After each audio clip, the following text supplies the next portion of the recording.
Hi guys, we're reading the next chapter of Charlie and the Chocolate Factory, whatever this book is. I like it anyway, whatever.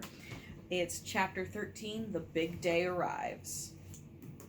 The sun was shining brightly on the morning of the big day, but the ground was still white with snow and the air was very cold. Outside the gates of Wonka's factory, enormous crowds of people had gathered to watch the 5 lucky ticket holders going in. The excitement was tremendous. It was just before 10 o'clock.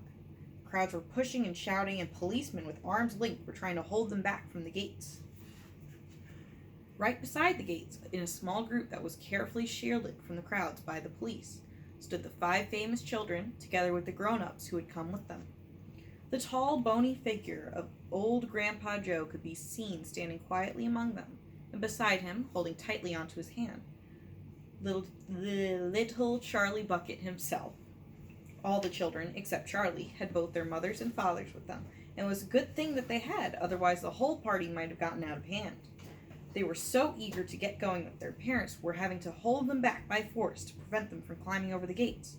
"Be patient," cried the fathers. "Be still. It's not time yet. It's not 10 o'clock. Behind him, Charlie Bucket could hear the shouts of the people in the crowd as they pushed and fought to get a glimpse of the famous children. "There's Violet Beauregard," he heard someone shouting.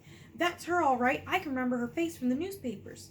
"And you know what?" somebody else shouted back. "She's still chewing that dreadful old piece of gum she's had for 3 months. You look at her jaws, they're still working on it."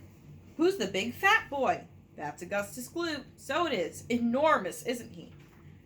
"Fantastic." "Who's the kid with the picture of the Lone Ranger stenciled on his windbreaker?"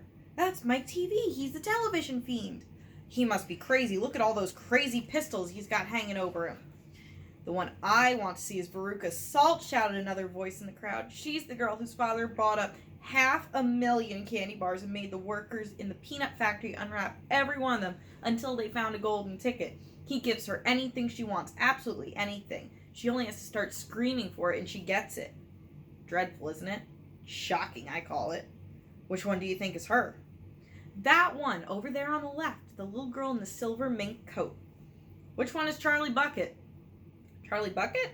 He must be that skinny little shrimp standing behind the old fellow who looks like a skeleton. Right close to us. Just there, that's him. See him? Why hasn't he got a coat on in this cold weather? Don't ask me, maybe he can't afford to buy one. Jeepers, he must be freezing." Charlie, standing only a few paces away from the speaker, gave Grandpa Joe's hand a squeeze, and the old man looked down at Charlie and smiled. Somewhere in the distance, a church clock began striking 10. Very slowly, with a loud creaking of rusty hinges, the great iron gates of the factory began to swing open. The crowd became suddenly silent.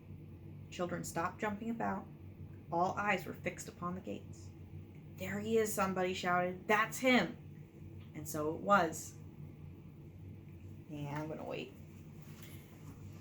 What a cliffhanger! What nosy, awful people, and what a cliffhanger. Good night, guys. Bye-bye.